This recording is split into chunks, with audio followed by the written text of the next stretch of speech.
Okay, good afternoon or morning, yogis, whenever you listen to this. Let us start this last class with our 3 prostrations. So remembering to have that intention of giving thanks for the teachings and hoping that our body, speech, and mind will one day become that of a Buddha. So body, speech, and mind.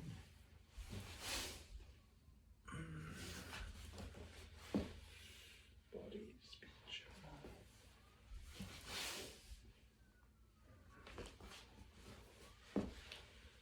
Body, speech, and mind.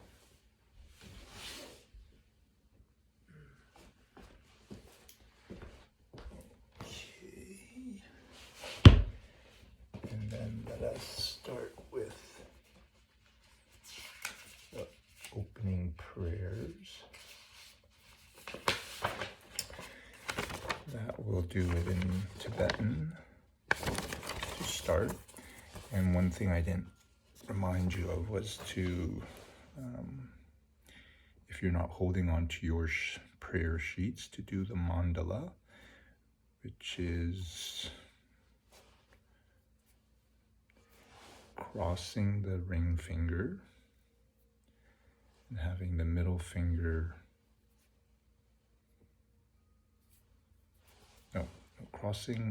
keeping the ring finger straight, and then opening up your forefingers to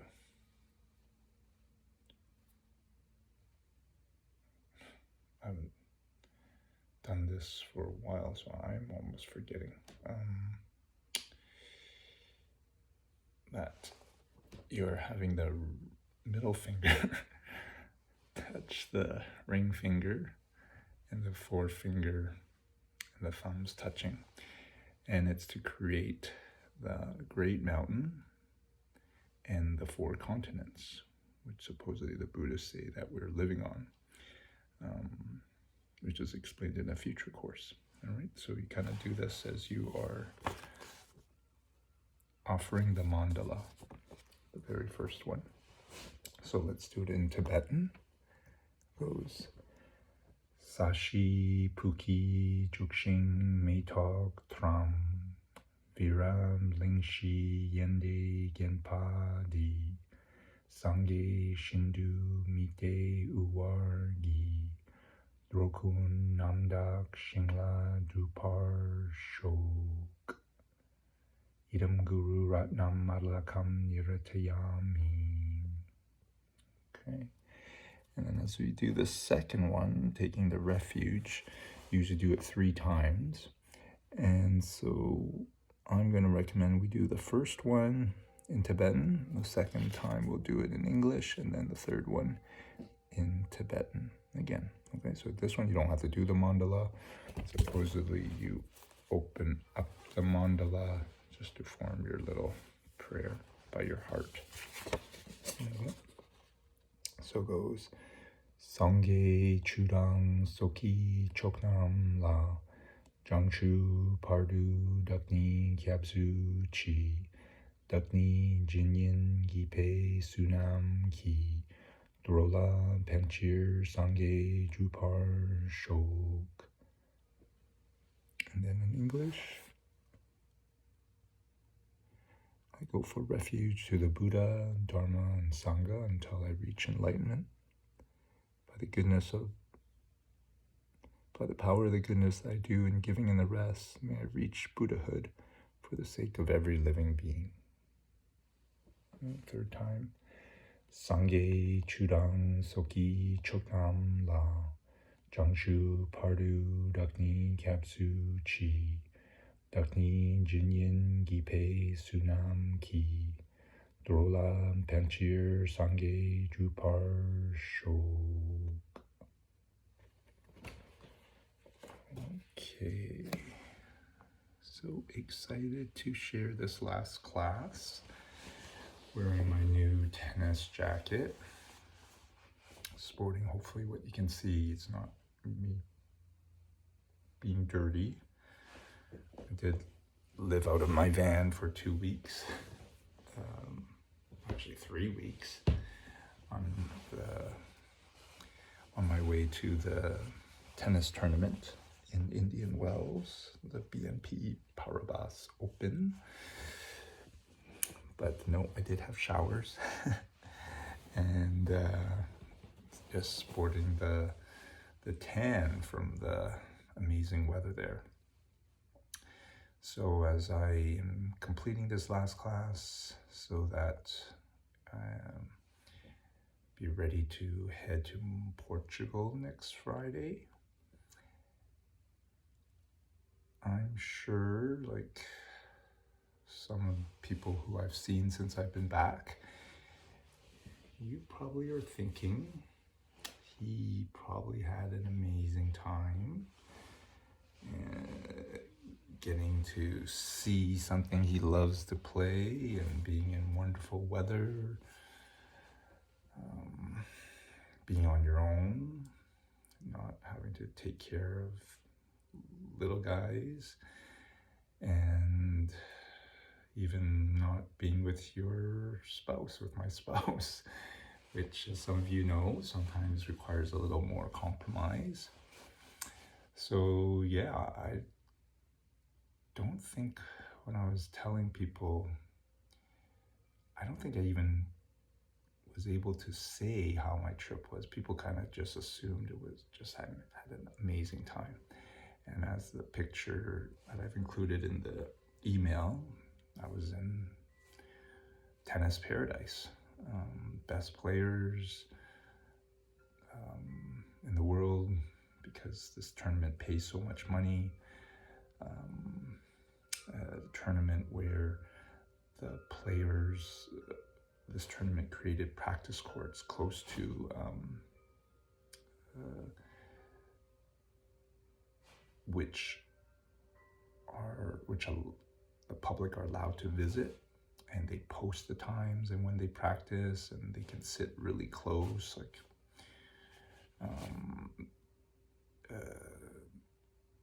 so it's kind of a format that other tournaments now have copied, because so many fans like being so close to, you know, the players they like. So I kind of wanted to share this because, you know, I'm not one to complain.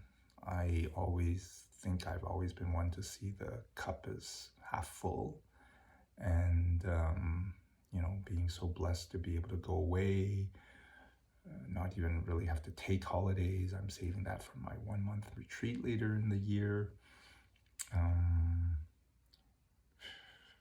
Yeah, there's nothing I really should be complaining about. So I'm not really, please don't take this as complaining, but take this as kind of part of the lesson that, you know, this course, as someone just mentioned, was like about meditating. And she was telling me when I saw her on class on Thursday, how she's wanted to meditate all her life, and just finds it so hard to make it a habit and to do daily.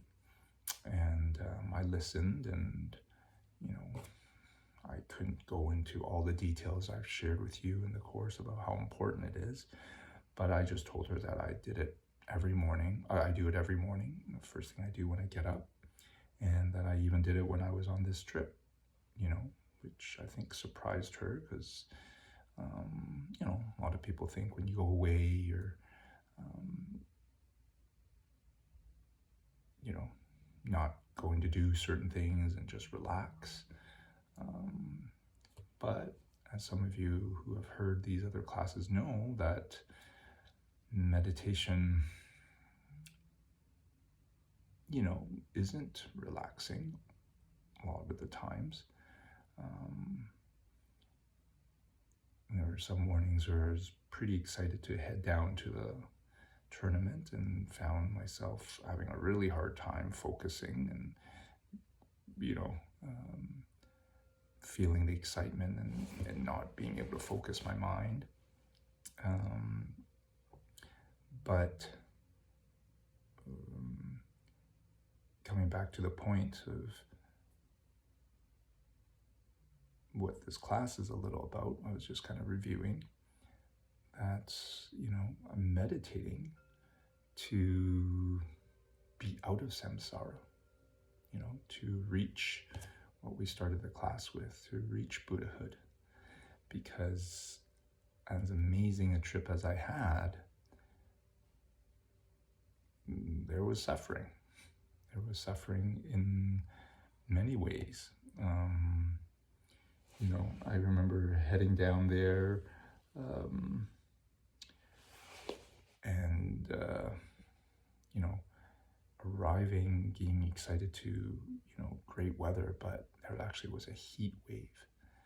And it was like 34 degrees, and coming from where it was almost zero, it was a big shock, and it was pretty hard on the body. So much that I didn't even go to the tournament for the first few days. We didn't have to do any shifts on those first few days, and I had to just kind of hide away from the heat. There's no air conditioning in my van, so I had to go to Starbucks, go to the library, Starbucks when the library was closed, just to get a little relief. So I really felt for the players who, usually the not so good ones, who had to play in those first early days to try to get into the tournament. What was I? When I did work, it was still really hot on the first day, and I think we were so blessed to have, as ushers, have a hallway with some shade that we could hide in. But when you did, then you couldn't really see the players play.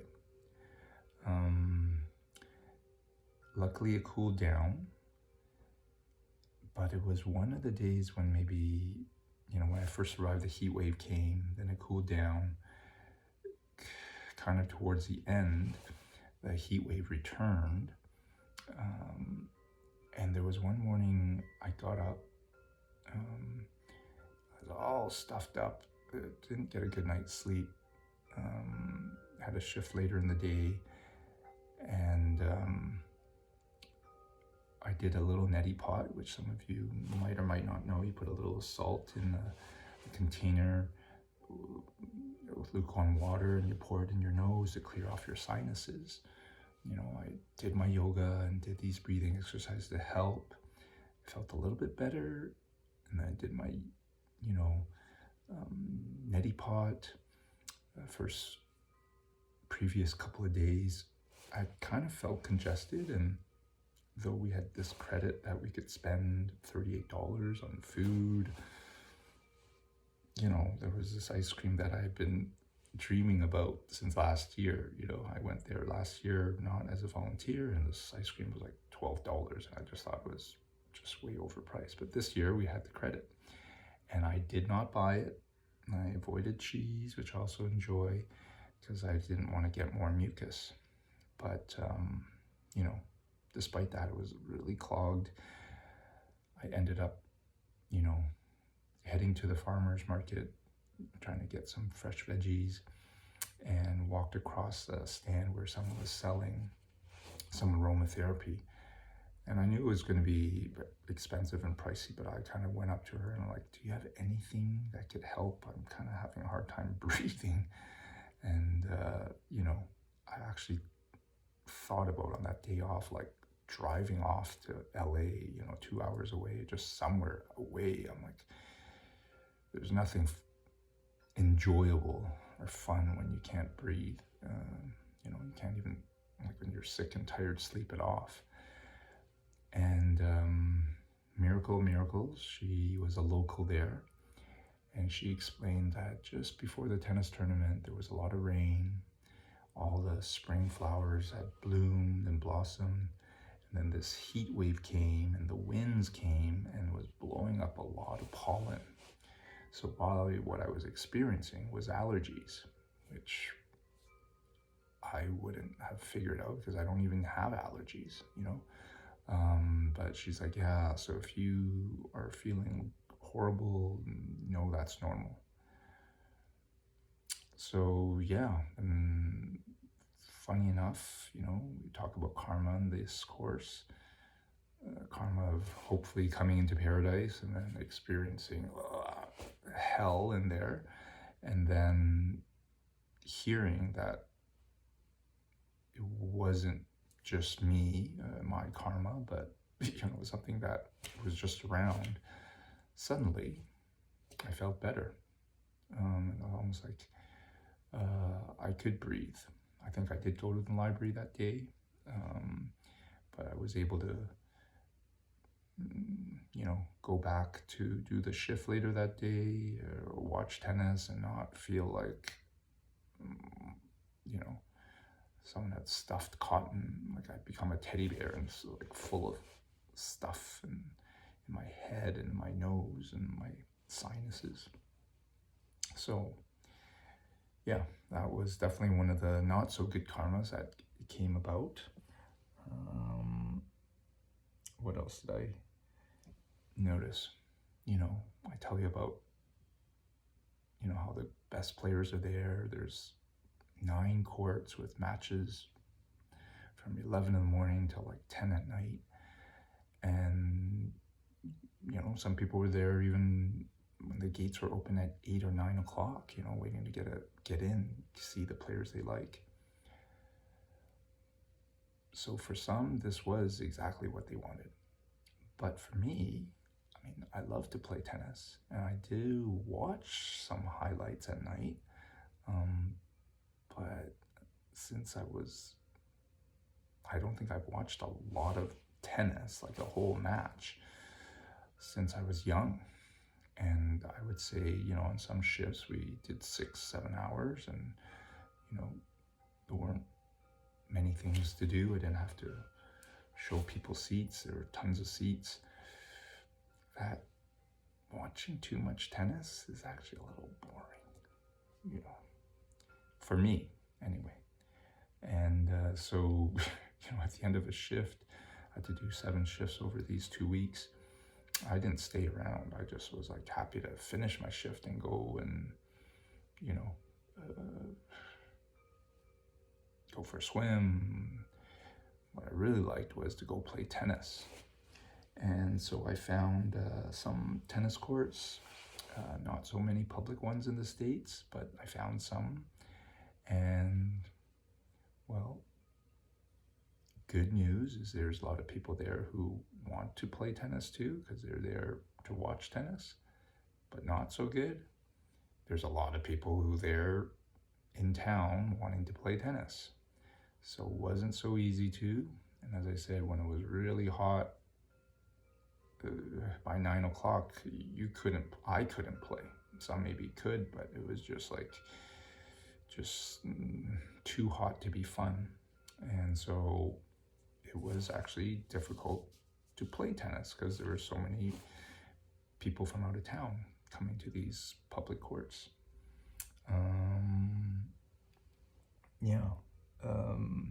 What else did I note? I probably can go on, but I'm kind of just sharing with you how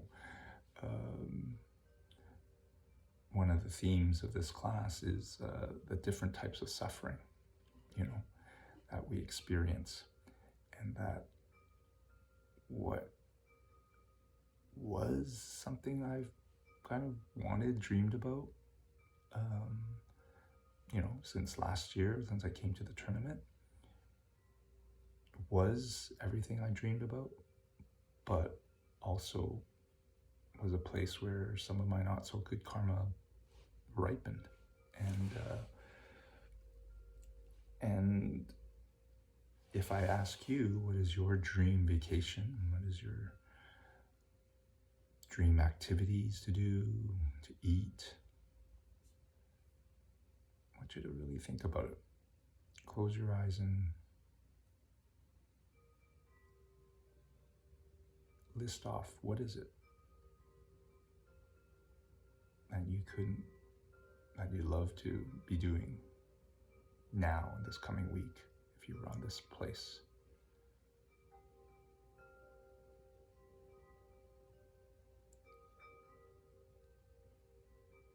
And one of the teachings in this class is that if you continue to do that activity, maybe it's non-activity, you're just lying on the beach with a nice yummy drink in your hand. If you continue to do that for a couple hours, maybe even if you could for a couple of days, eventually you would probably not enjoy it so much. Even the point of sitting down for how many hours before sitting and resting becomes suffering and you just need to get up and move. This is the example that they said. That the example that they use about the 3 types of suffering we suffer in samsara here.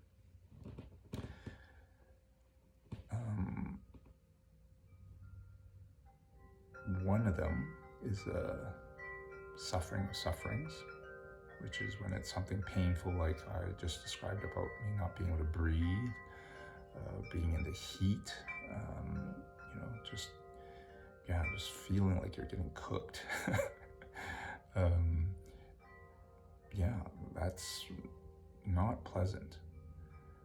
But that the second type of suffering, called the suffering of change, means that what is pleasurable, what you enjoy, what you dream about, what you love to do, maybe for a little while, won't stay that way.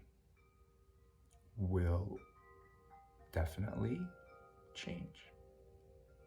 And if you can really think of something that you can continuously do without it changing, you send it to me, email me. Because I've thought about it when I heard this. That there's a third type of suffering. I kind of was reading about it because it's, the term they say is pervasive suffering. And I think it's a good term. It just means it's, continues to exist. It exists in everything. That they say that anything in the samsara, in this world that we are in, will change. Let me see, what is the example that they use?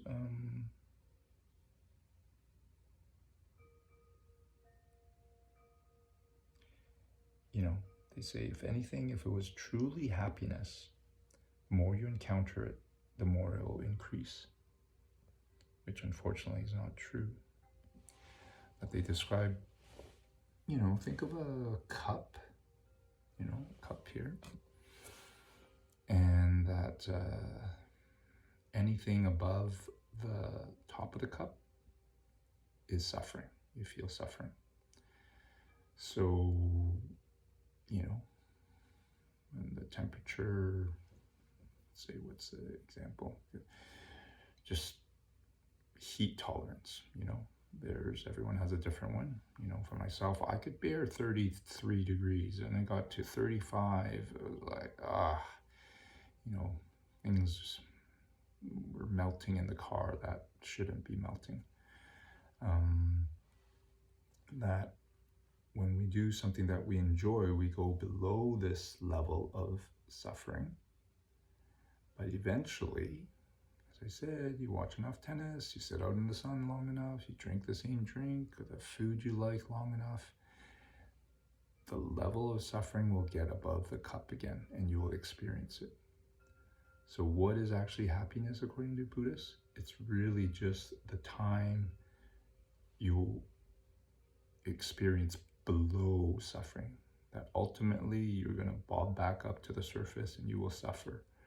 But for a brief period, you might go below this threshold with some other new activity, some other new thing you do. The example they said is like, you might be walking a while And then eventually you walk long enough, and then you need to rest. You're starting to like get tired and uncomfortable, so you sit down. Go below this level of suffering, and you think, okay, this is great. I'm sitting down. Oh, I'm resting. But you sit there long enough, then what happens? Then you're like, it's not comfortable. Even if the seat is really comfortable, I gotta move. You've started to suffer again. And then you stand up, and then you're like, oh, relief, I'm standing. I'm about to walk. Do it again for a little while. And then what happens? You need to rest.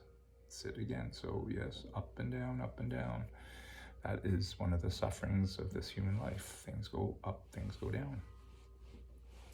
So I wanted to share that as a kind of reminder of why, why hopefully you're listening to this, why this course was created to remind you to meditate, not because it's going to be peaceful and just help you lower your blood pressure and,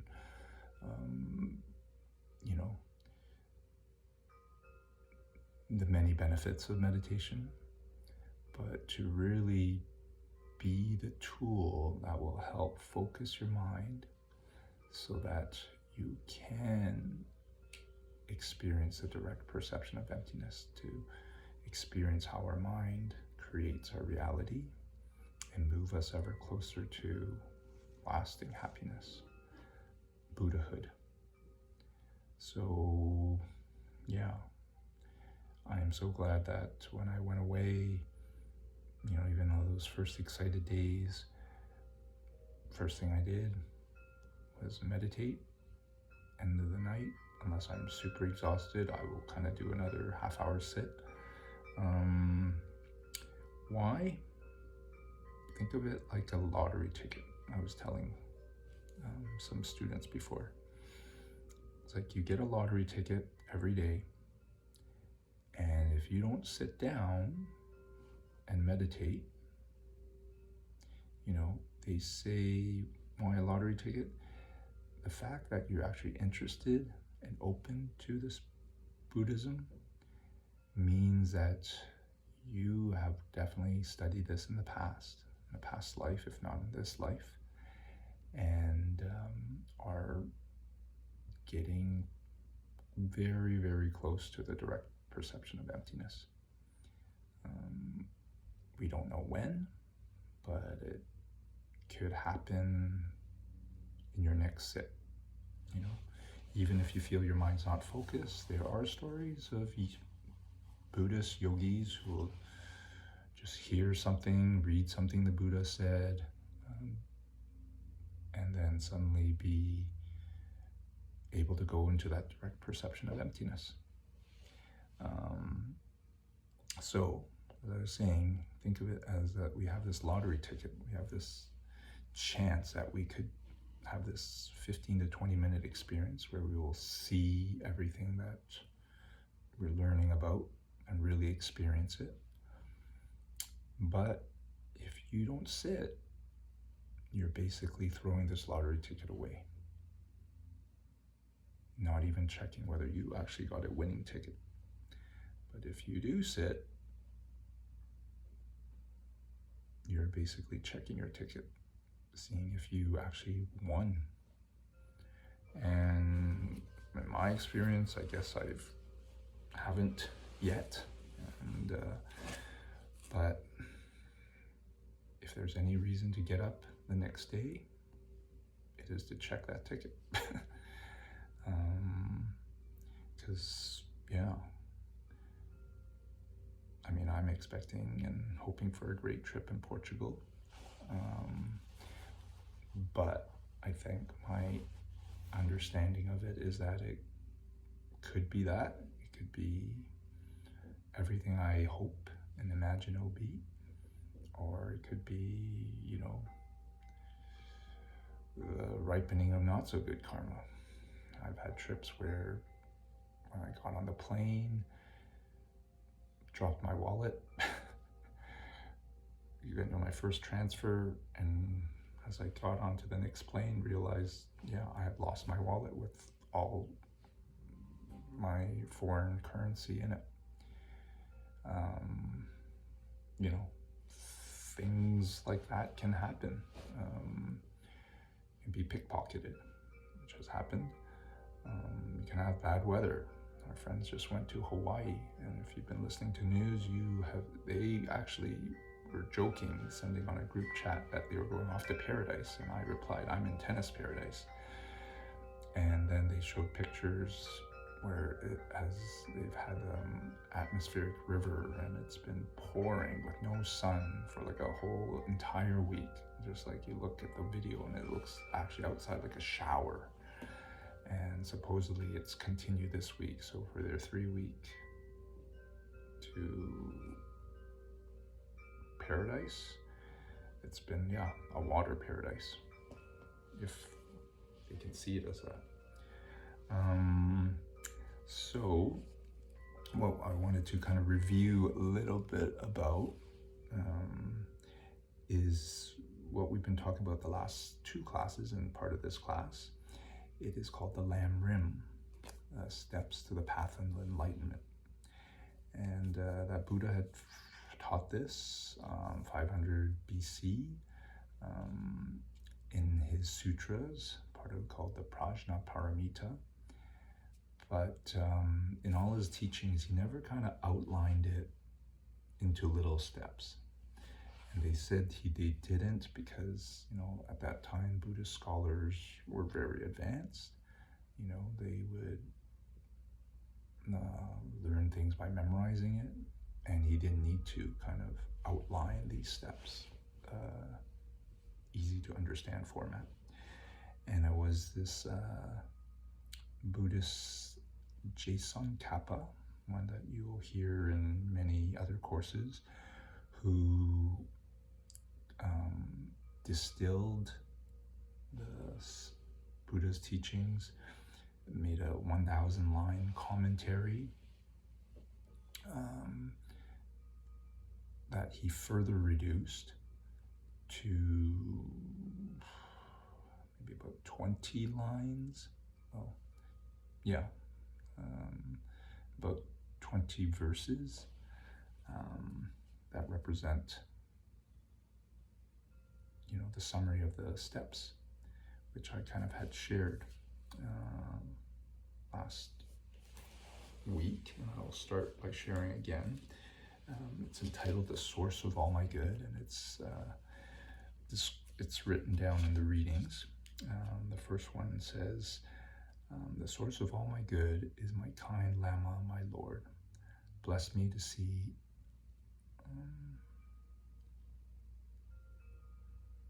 I always repeat it with my eyes closed in meditation, so I think I have to do that. The source of all my good and my kind Lama, my Lord. Bless me to see that taking myself to him in the proper way is the root of the path. Bless me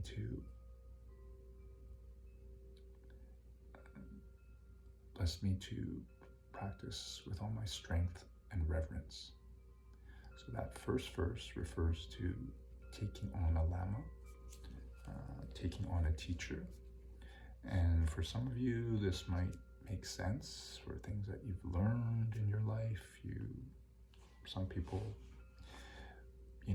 first thing they do is find a teacher.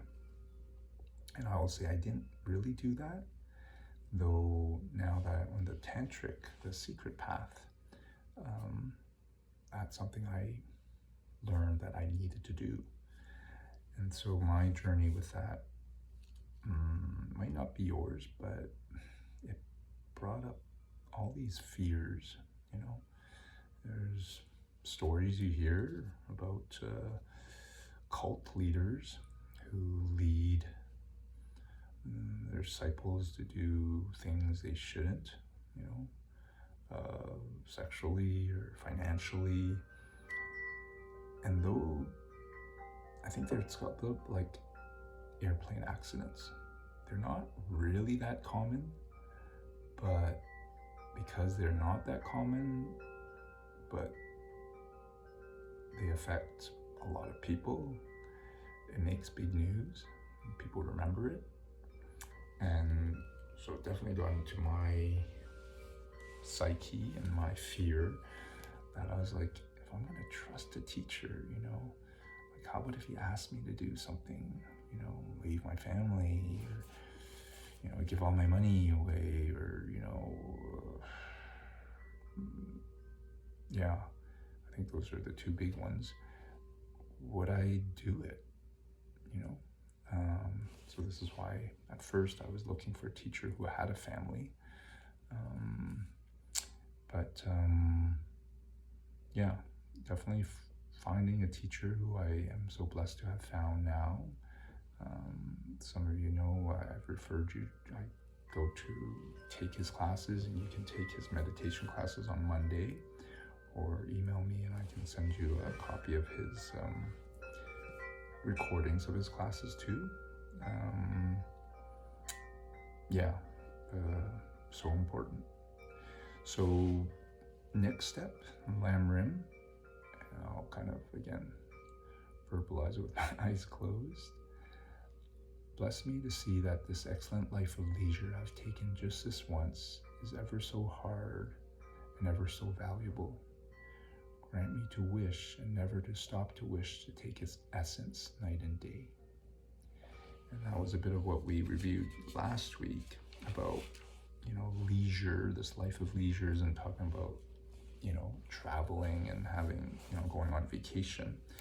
But it's actually made up of 8 items of things that we do not have. Okay? One of them is that we don't have the wrong view. That if you're listening to this, hopefully you do agree that there's past and future lives, which is the next course. Proof of that karma does work. Another leisure is that we are not born as an animal, not born as a craving spirit is another one, not born in the hells, the hot or cold hells. 5th one is that we are born, that we do not have no teachings. It's like a double negative. We do have teachings, right? But we do not live in a place supposedly called uncivilized, where there no monks or nuns have not made vows. We are not born handicapped or retarded so that we cannot understand the Dharma. We are not born as a pleasure being, they're considered above us, demigods, gods who are living in bliss and pleasure, and but unfortunately, after their good karma runs out, they go straight to hell, that they haven't reached kind of the final Buddhahood, and they, the reason why that isn't considered a good place to be is that they have no incentive, they don't have enough suffering in that, as that being, to accumulate more good karma, like us. So part of 8 leisures and 10 fortunes that we're born as a human, that we are in a body that experiences suffering, but can also suffer joy and have time for practice. We're born in a civilized land where people are keeping their vowed morality.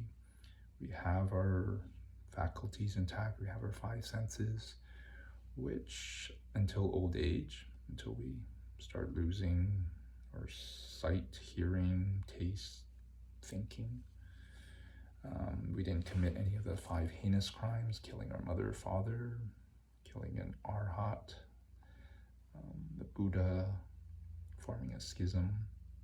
We have faith in the teachings. We're living in a world where Buddha has come, has taught, that his teachings haven't been lost, they're still being practiced, and living in a world where there is support of practitioners.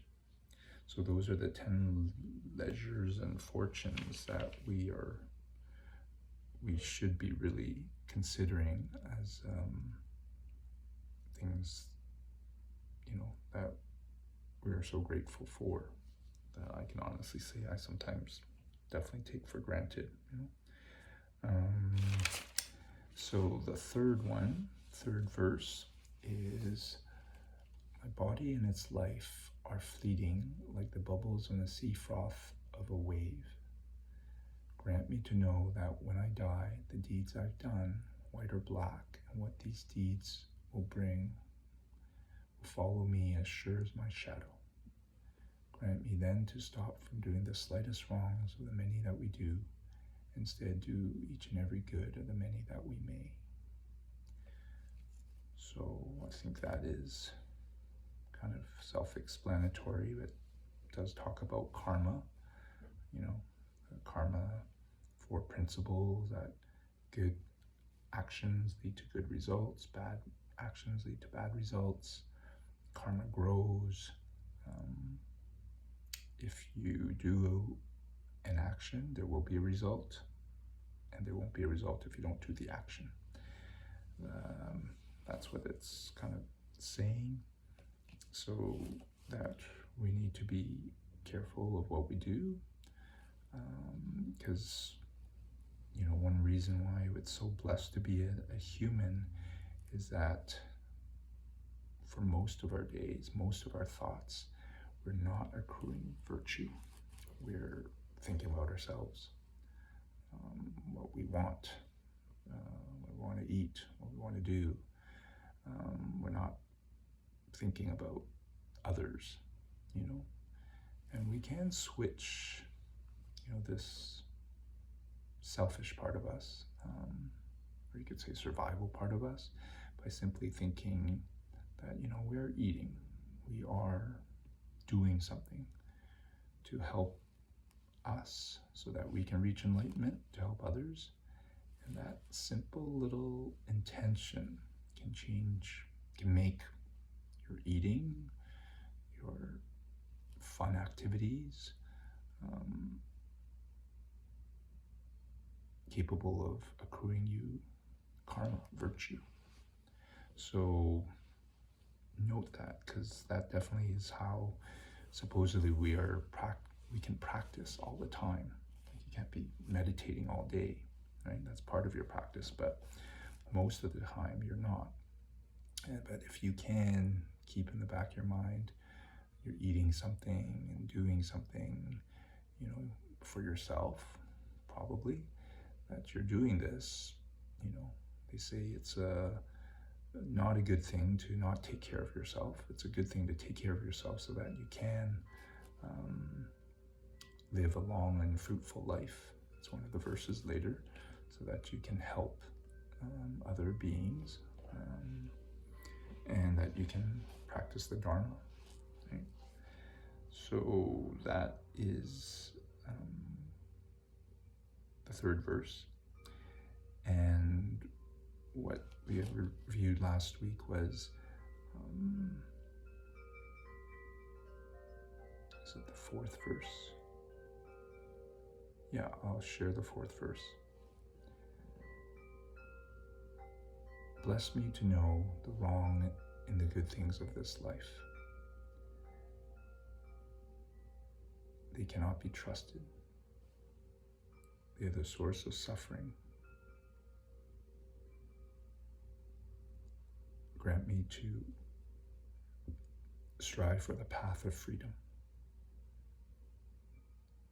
I think there's one line I might have missed.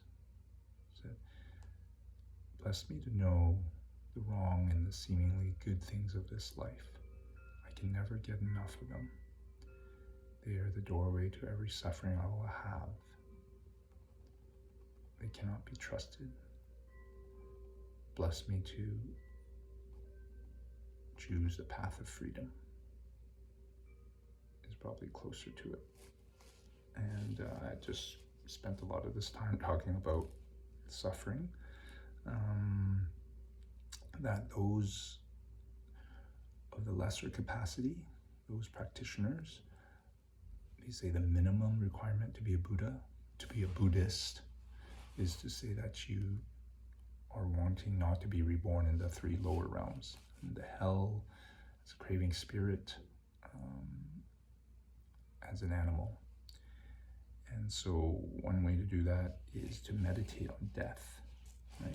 We've done that in the previous classes before, and that the three principles is that you will die. We all die. You don't know when you'll die. You can't take anything with you when you die. So to expand a little bit on that first one, that you will die, just to realize nothing you do, I know we do believe things help our health, will add time, but you know, if you do believe that it is your karma that will dictate your health, you can be a health fanatic and it will not add time to when you will die. Nothing can stop time either. And, you know, so that time is limited for your practice.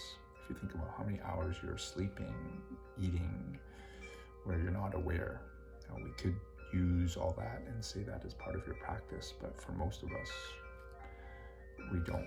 And we'll just go, okay, my meditation is my practice, my study time, listening to a class, teaching is study time, right?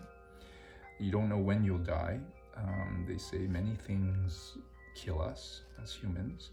It's, a single fall, some of you know, does.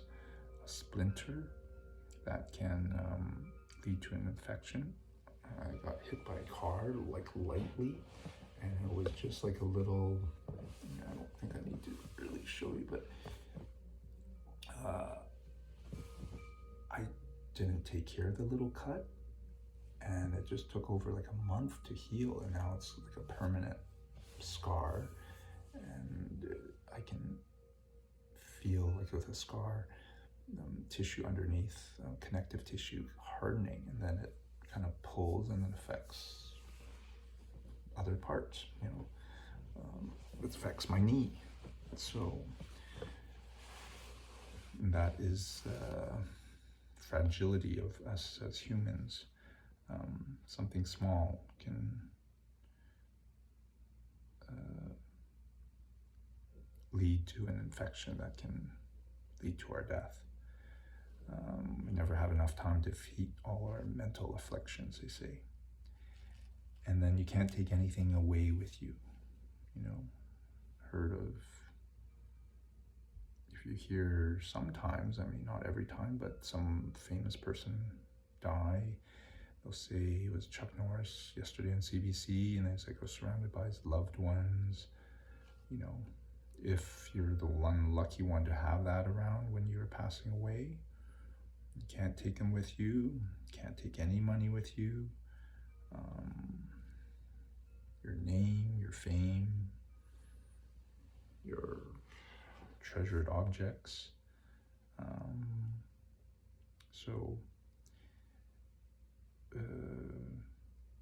these meditating on these things are what some monks do for extended periods. They said even some a year or two, to not have these as kind of just like intellectual things, but to really have a deep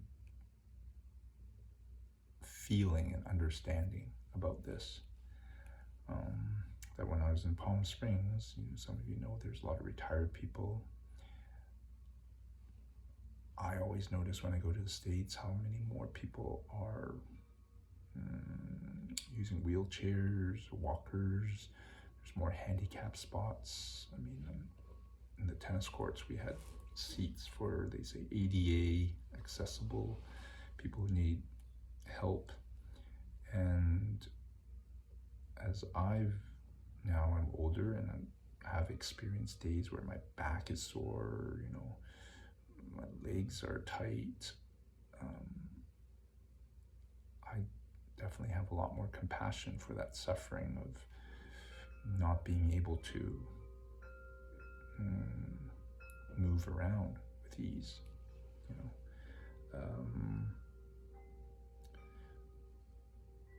So, I mean, these points were to remind you that we are going to die, and that when you know you're not staying in one place for a long time, you know, they use the example of the monks who come into a monastery to learn to be a geshe, go through their education.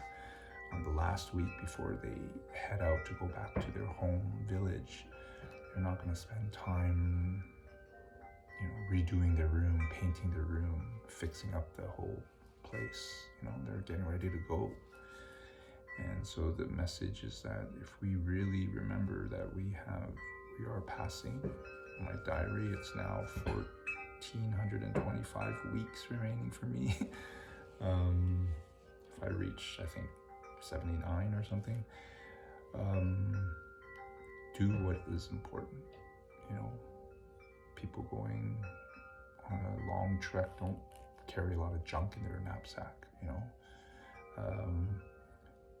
This should fuel you to practice. This is why the monks focus on this meditation until they really feel it.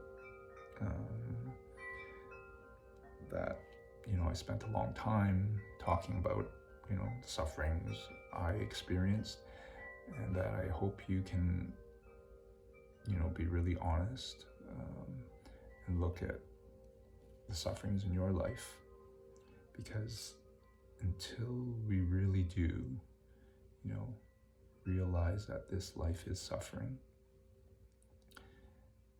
you won't make any real efforts to this practice, to getting out.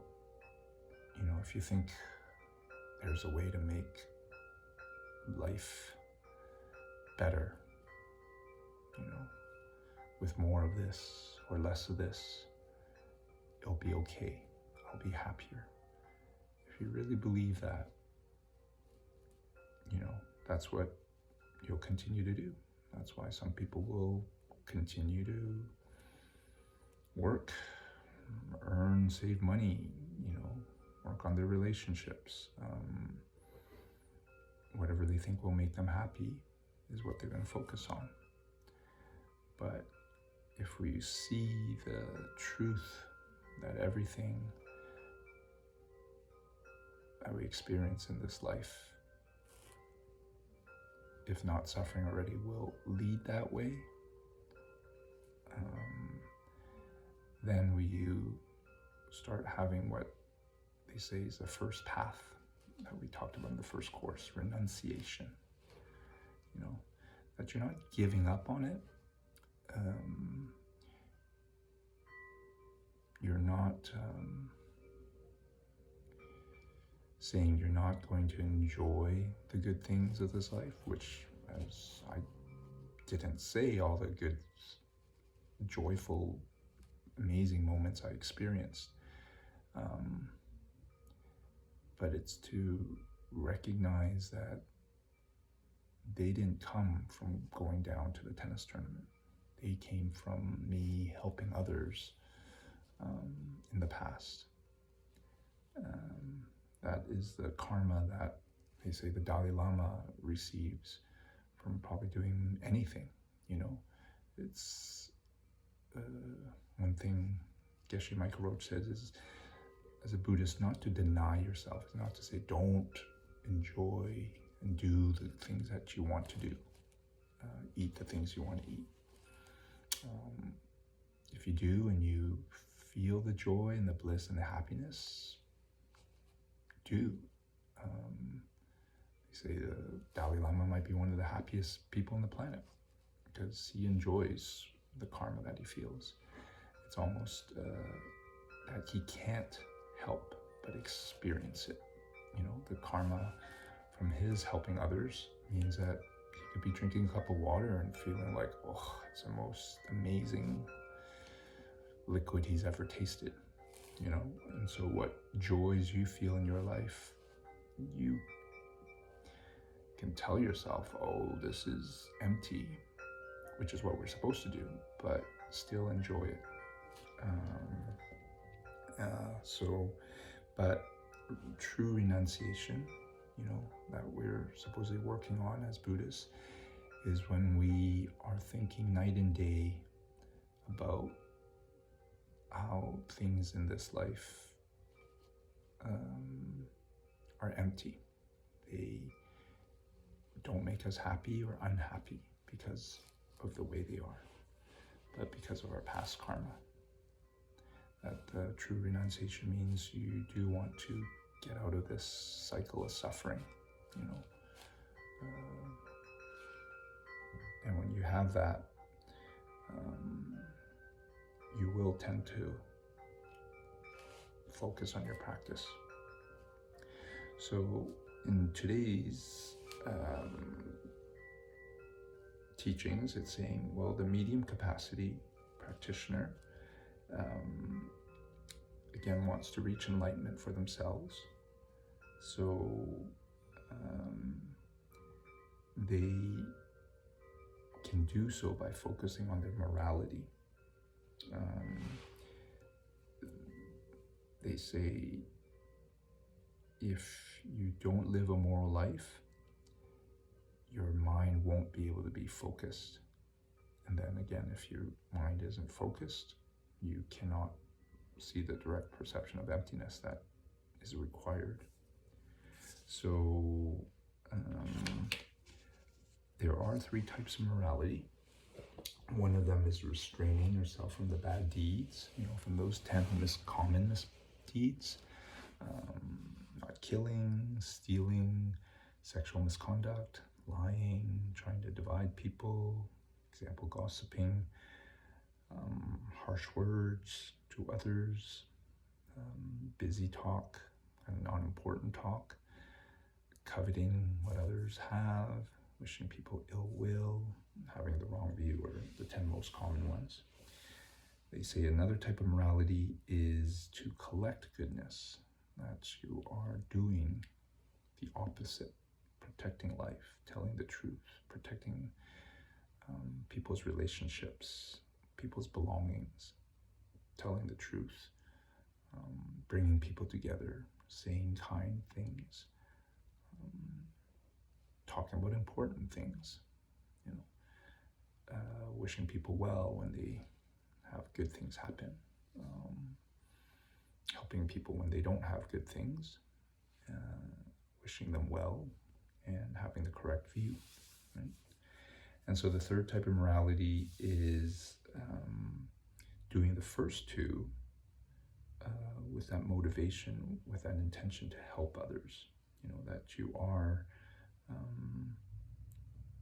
not doing bad things and collecting goodness to ultimately help others, right?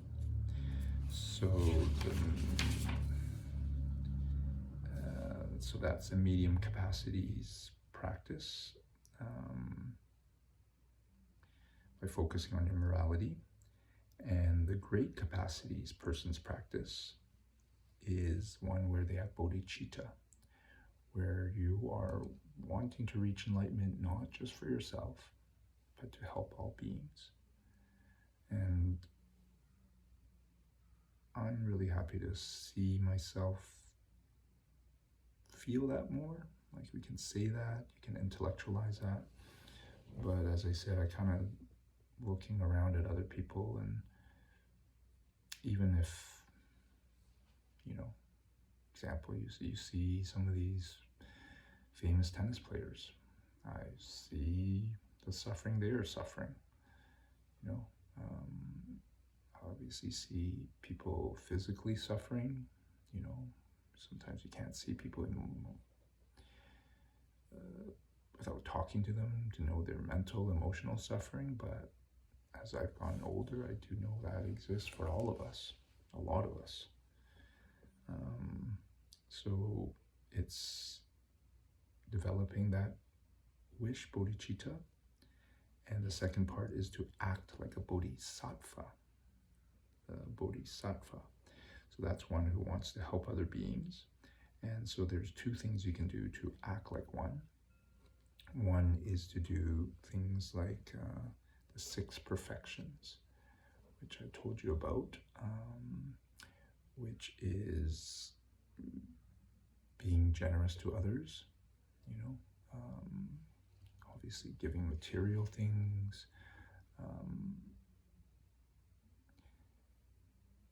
giving advice, obviously, to your ear.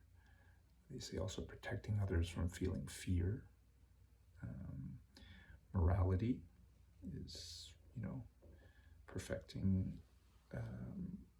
keeping your morality again. The third perfection, they say, is patience. And it doesn't mean, being patient, waiting for the bus or for something to cook. It's the patience they refer to as not getting angry when someone is upset at you, that you're biting your tongue. You may feel angry, but you don't respond in kind, with yelling, hitting back, criticizing. Fourth perfection is being happy, doing good. So doing good regularly. And then the fifth one is concentration. And so each one of these perfections leads to the other. They say by being giving naturally leads you to be moral, because you'll give when you're not attached to things. So then one of the common reasons we might not be moral is because we are attached to things. We want things. We don't want to give it. We don't want to share it. But that if you are acting morally, you have started to have the ability to resist your feelings, your instincts to do bad. So developing this perfection of morality will allow you to move to not reacting when people are angry and upset at you. And if you have this ability to really withhold from reacting, you'll have developed the discipline to be able to practice doing good every day. And this discipline of doing good every day will allow you to meditate regularly, which will improve your concentration, this fifth perfection, also called shamatha, quietude. And that the definition of it is a single-mindedness which is imbued with the exceptional bliss of practiced ease due to deep-pointed single meditation on its object. And then having this focused mind will lead you to the sixth perfection of wisdom, or else they also call vipassana, insight. And that definition is that wisdom which is full of exceptional bliss of practice ease by power of analysis of its object, which is founded upon quietude. So it is just using your focused mind to focus on how things exist. So, this term, they say exceptional bliss of practice ease in both definitions is a way of explaining why we sometimes feel better when we practice yoga or when you meditate. I think physically we know when we move, we tend to notice after we do so, our breathing is better. When our breathing is better, usually, our mind feels better, that's why I did yoga in the beginning. I would notice after I did it, I emotionally, maybe the problem hasn't changed, but I would feel better, right? But the reverse is also true. They say your thoughts affects actually the energy, and the energy, prana, moving more energy into the main channel. When there's more there, it affects our breathing. And when our breathing changes, we're more relaxed, our body's more relaxed. And that's why we feel better physically and mentally. Right? So this is these six perfections are things that people with a greater capacity do. You're doing it to help others, doing it to help yourself, to accrue virtue. And another thing that you can do to act like a bodhisattva is to do the tantric practice, the secret practice, which usually you take on after you have practiced the Lam Rim. Practice these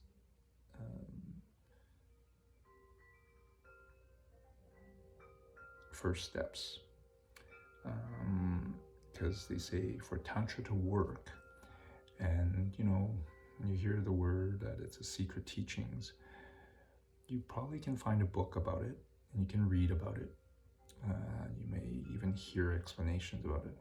But they say it's secret in the fact that it won't work for you, or you won't really understand it unless you're ready to. It's kind of like you tell a 2-year-old kid some wisdom. They won't get it.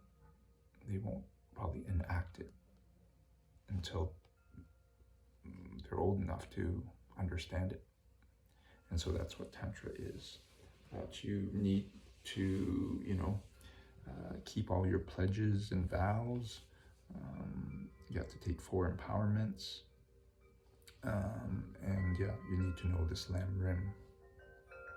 So I think the last thing I'll do before meditation is to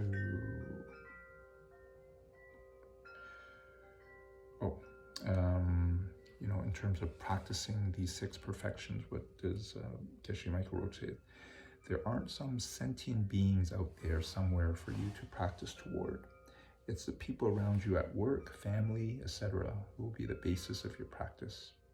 Begin with small things like making them tea, etc., and then progress towards greater things.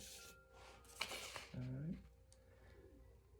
So I will end this class today with a little meditation on the Lam Rim to kind of review the verses that we did already and to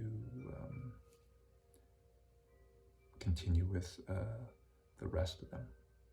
Okay, so I'm going to quickly use the bathroom and pause this if you need to too, and get your seat ready. Do the same. I won't make it too long. Okay, so hopefully you found your cushion to sit on so that your hip can be a little higher.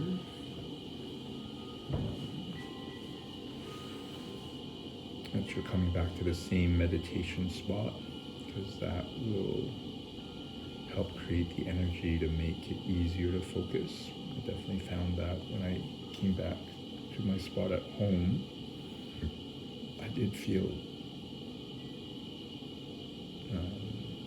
it was easier to focus coming back to this spot I've been in a lot. To cross your legs, sit in half or full lotus if it's not uncomfortable for the ankles, knees, and hips.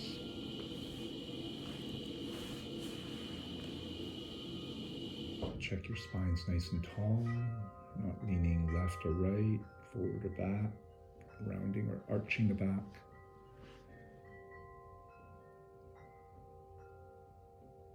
The right finger is resting inside your left, tips of your thumbs touching. Shoulders relaxed.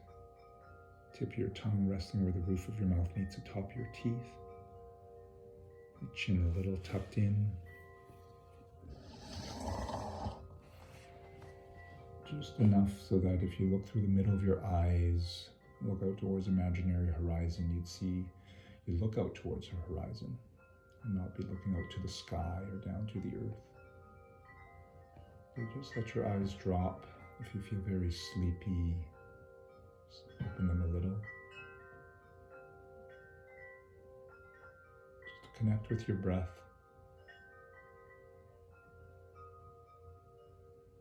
Through your nostrils,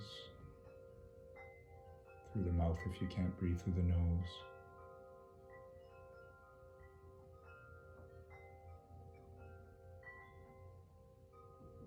Counting 10 breaths, counting the number on the exhale.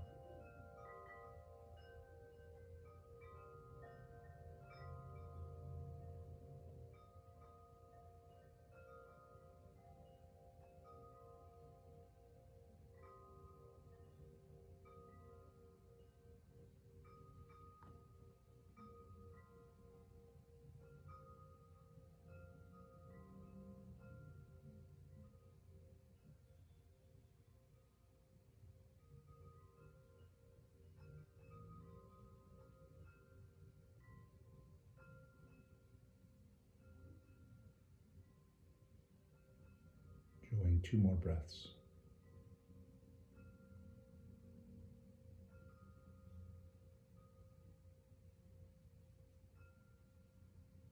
And starting with those 7 ingredients, just visualizing yourself prostrating the Buddha and all the other Buddhas.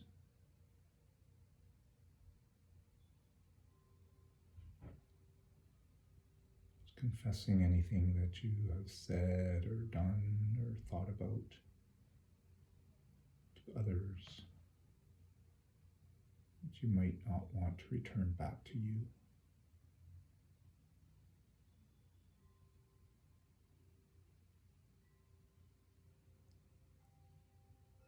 Sorry, the second one was actually to make offerings to these Buddhas. What would you like to offer them to thank them for their teaching?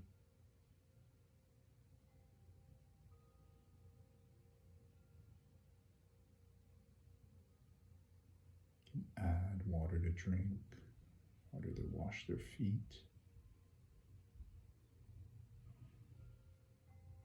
flowers, incense, form a light, perfume, food, music.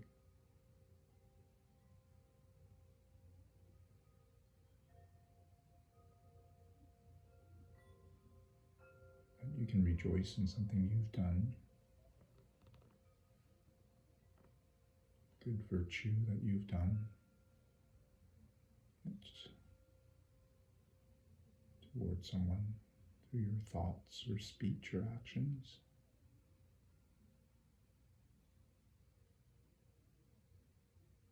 Think of someone else. Think of someone who also has done some good karma and virtue.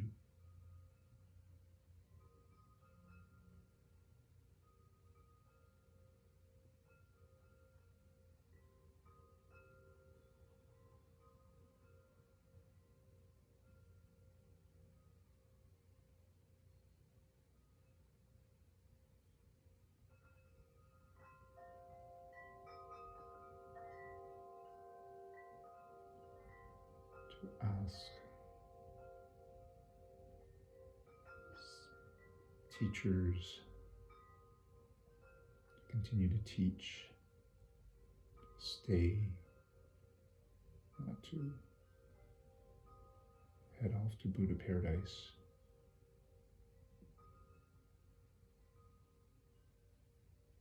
And to dedicate part of the good karma you'll receive from your practice, from your meditation now, towards your enlightenment. And that you can be enlightened to help all beings.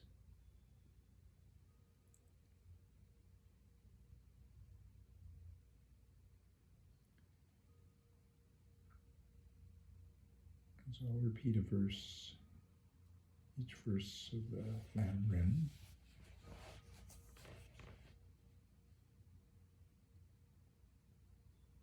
And see if you can just visualize it.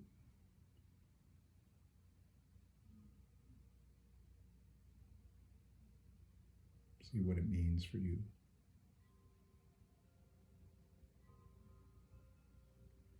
Source of all my good is my kind Lama, my Lord. Bless me to see that taking myself to him in the proper way is the root of the path.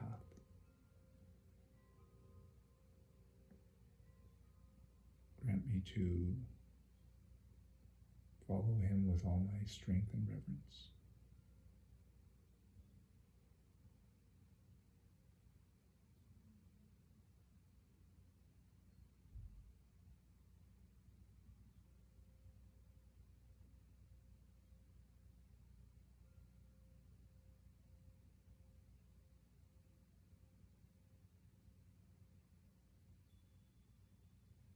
Bless me to see that this excellent life of leisure I've taken just this once is ever so hard to find. Grant me to wish and never to stop to wish to take its essence night and day.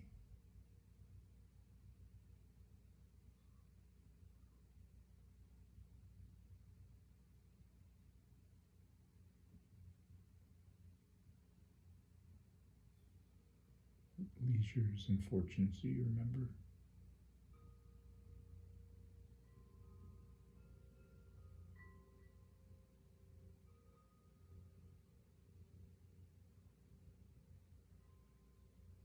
What do you remember about how difficult it is to be born as a human?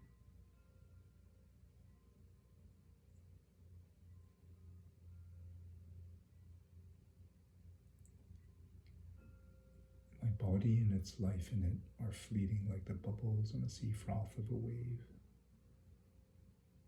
Grant me to know that when I die, the deeds that I've done, white or black, follow me as sure as my shadow.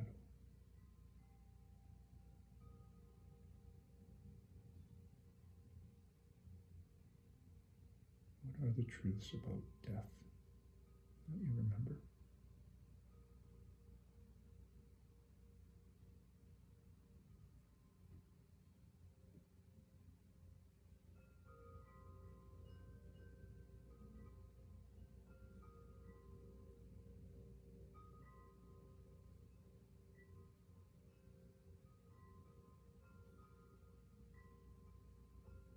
Grant me to stop from doing the slightest wrongs of the many that we do.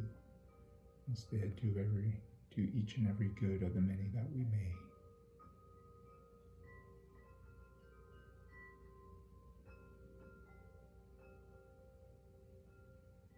What wrongs do you sometimes do?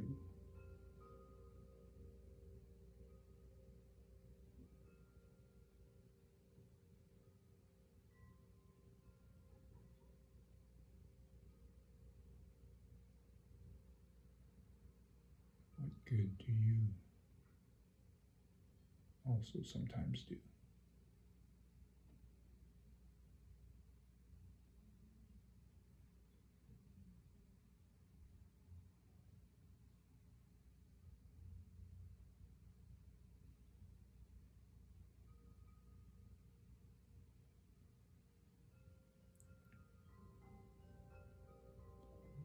Bless me to know the wrong and the seemingly good things of this life.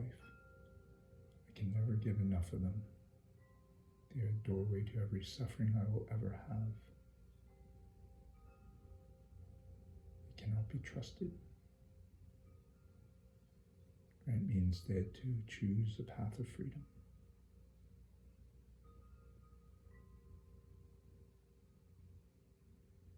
Do you remember the 3 sufferings?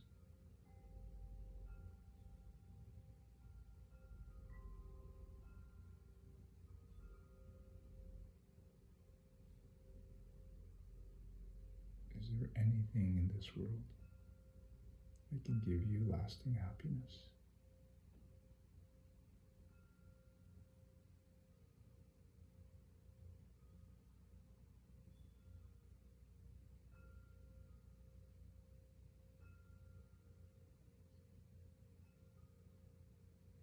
Bless me with clear mind to recall what I should be doing and to make the vows of morality the basis of my practice.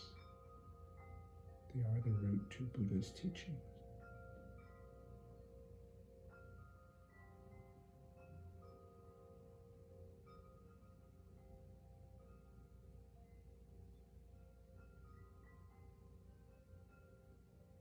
Are you guilty of any of the common misdeeds? 10 common ones.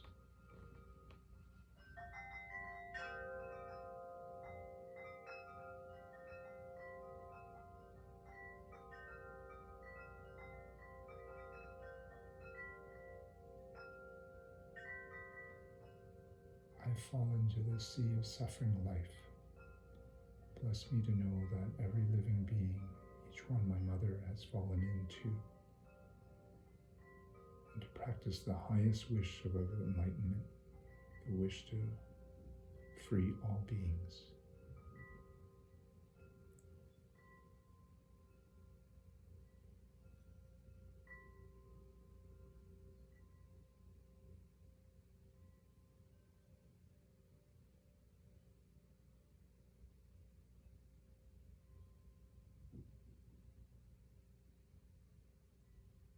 Remembering that it is this wish to help all beings that you need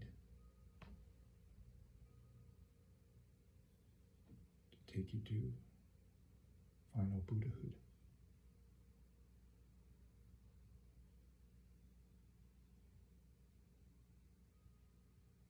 You can only reach nirvana where there's no mental afflictions if you only want to reach enlightenment for yourself.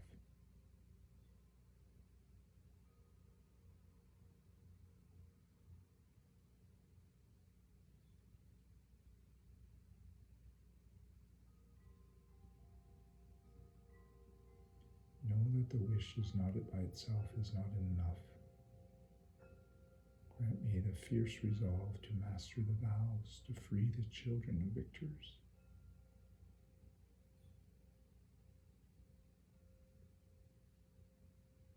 Children of victors is children of Buddha.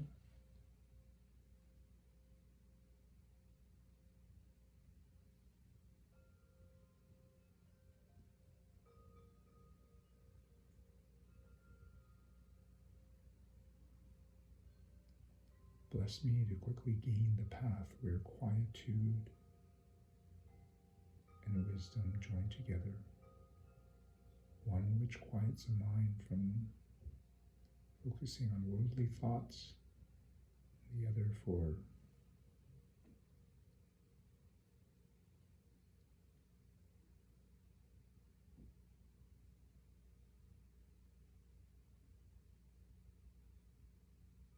focusing on wisdom.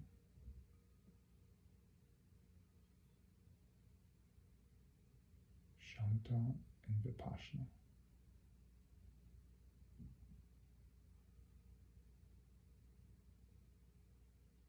Fifth and sixth perfections. You remember the first four.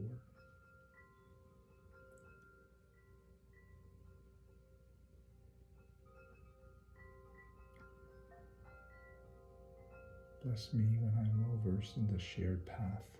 I may enter with perfect ease the way of the diamond, the highest of all ways.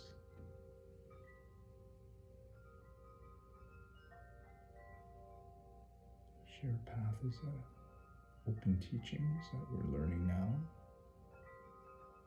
And diamond path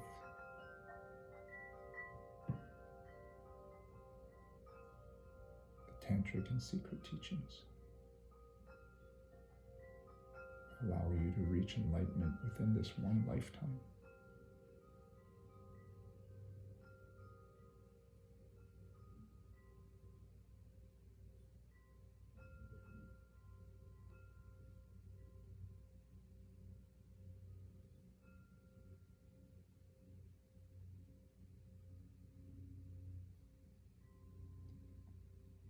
Bless me to know that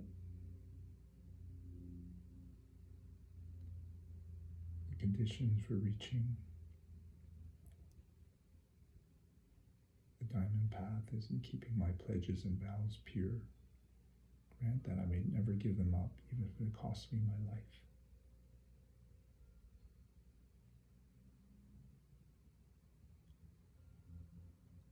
He said if you were threatened with your life,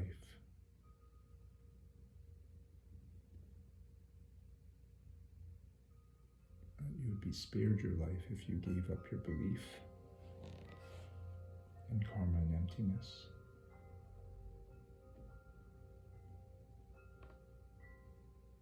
That you shouldn't, and volunteer to be killed instead. Or if you did give up a belief in those two, it would be even worse, as you'd be relegated to lower rebirths. Bless me to see the crucial parts of each stage, the essence of the practice. Bless and grant me to practice as the Holy One has spoken, putting all my efforts into the practice of the 4 times highest that there is. So in the tantric practice, there's a practice which you do 4 times a day in early morning, daybreak, in the morning, afternoon, and evening.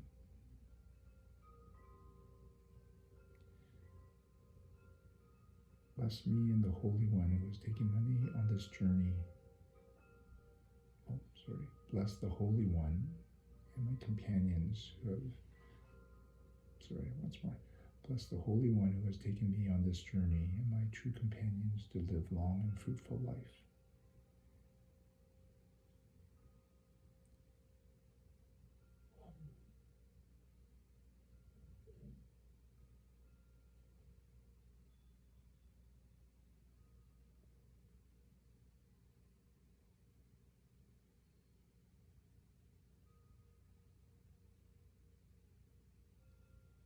May I never live apart from my perfect Lama. May I bask in the glory of the Dharma.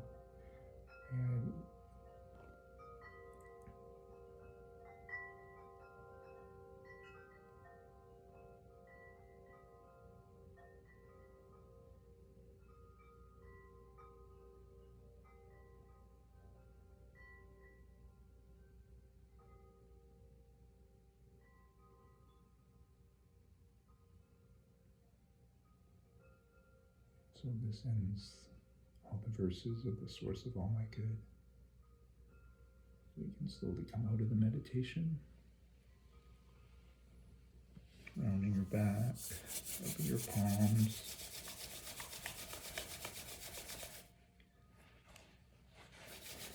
Bringing the warm palms over any part of your body or just over your eyes.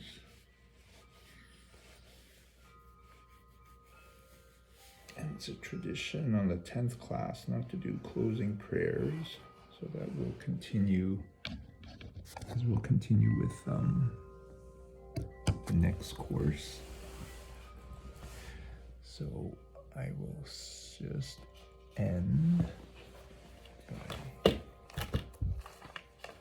telling you we'll continue with course 4, the source proof of past and future lies, which is not all that the class will cover. It always covers more than that.